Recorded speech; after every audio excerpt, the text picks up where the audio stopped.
खुलुमबाय बयनिसिमबो नोंथांमोनखौ बयखौबो जोंनि चेनेलाव गोसो गोरबोजों दिनैनि 1 तारिखआव माने जानुवारिनि 1 तारिखआव बयखौबो जोंनि फेमिलिनिफ्राय नोंथांमोनखौ नोंथांमोन नायगिरि नोंथांमोन बयनिसिमबो माने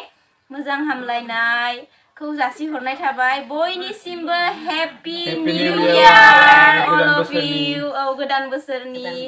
ओमफ्राय जाहाथे नोंथांमोननि साननायफोरा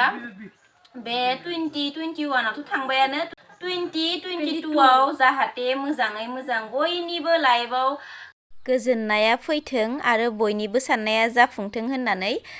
जोङो दिनैहाय बयबो जोंनि फेमिलिनिफ्राय नोंथांमोननिसिम